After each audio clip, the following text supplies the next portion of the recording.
I am focused on your fitness to serve, including your character and temperament and your overall qualifications to do the job. And I do appreciate the comments of Ranking Member Reed with his concerns regarding your nomination, because I share those concerns.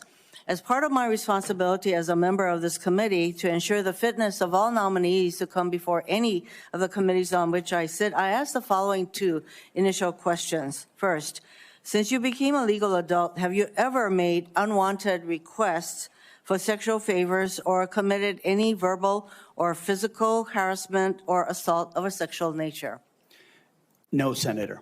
Have you ever faced discipline or entered into a settlement relating to this kind of conduct? Senator, I was falsely accused in October of 2017. It was fully investigated, and I was completely cleared. I don't think completely cleared is accurate, but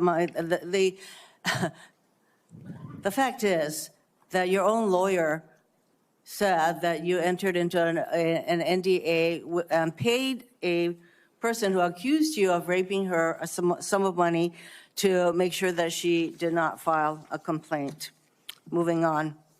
As Secretary, you will be in charge of maintaining good order and discipline by enforcing the Uniform Code of Military Justice, UCMJ. In addition to the sexual assault allegations, and by the way, the answer to my second question should have been yes.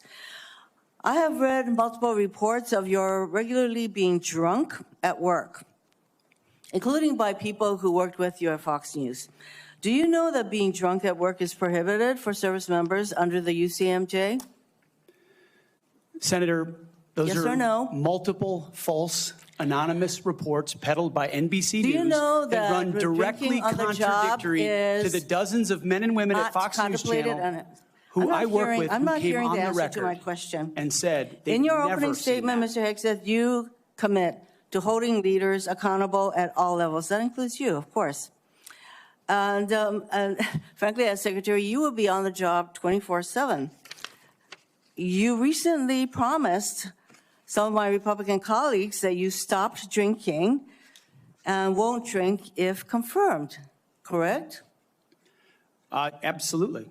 Will you resign as Secretary of Defense if you drink on the job, which is a 24/7 position? I've made this commitment on behalf of the Will you men and women I'm resign serving. as Secretary of Defense I've if made this you commitment drink on the behalf job? of the men and women I'm serving. I'm not because it's the hearing- most important deployment I'm not of my hearing an life. answer to my question, so I'm going to move on. While you have made that commitment, you will not commit to resigning if you drink on the job. As Secretary of Defense, you will swear an oath to the Constitution and not an oath to any man, woman, or president, correct? Senator, on multiple occasions, including as a young second lieutenant, I have sworn an oath to the Answer is Constitution, yes. and I'm proud to do so. Yes, ma'am. In June of 2020, then President Trump directed former Secretary of Defense Mark Esper to shoot protesters in the legs in downtown D.C., an order Secretary Esper refused to comply with. Would you carry out such an order from President Trump? Senator, I was in the Washington, D.C. National Guard unit that was in Lafayette Square during those Would you events, carry holding out a an riot order to shield on shoot behalf of my protesters country. in the legs? I saw 50 as Secret directed Service agents to get injured Secretary by Esper? rioters trying to jump over the fence, set Again, the church on fire, and destroy You know a what? statue. That sounds to me that you will Chaos. comply with such an order. You will shoot protesters in the leg. Moving on. President-elect has attacked our allies in recent weeks, refusing to rule out using military force to take over Greenland and the Panama Canal, and threatening to make Canada the 51st state.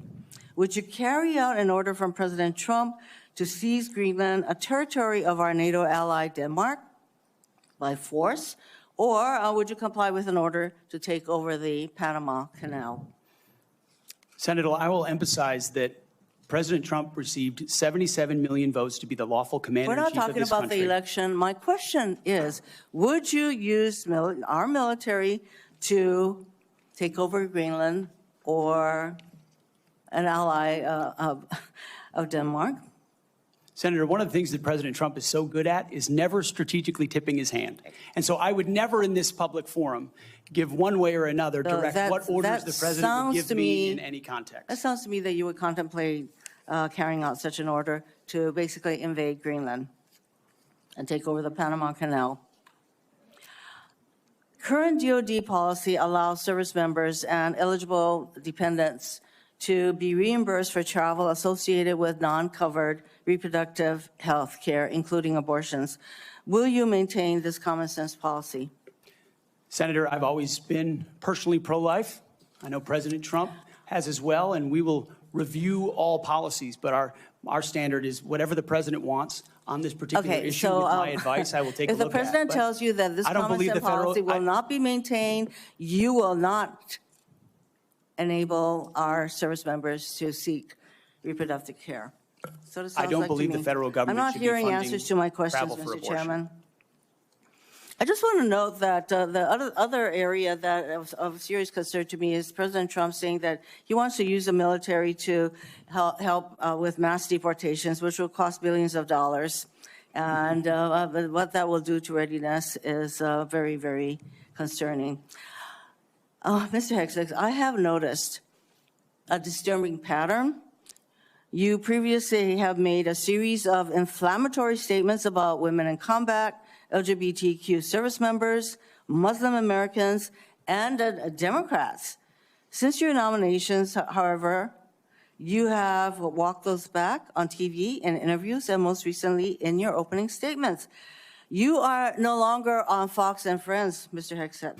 If confirmed, your words, actions, and decisions will have real impacts on national security and our service members' lives. There are close to 3 million personnel in the Department of Defense, $900 billion budget. I hardly think you are prepared to do the job. Thanks for watching. Stay updated about breaking news and top stories on the NBC News app or follow us on social media.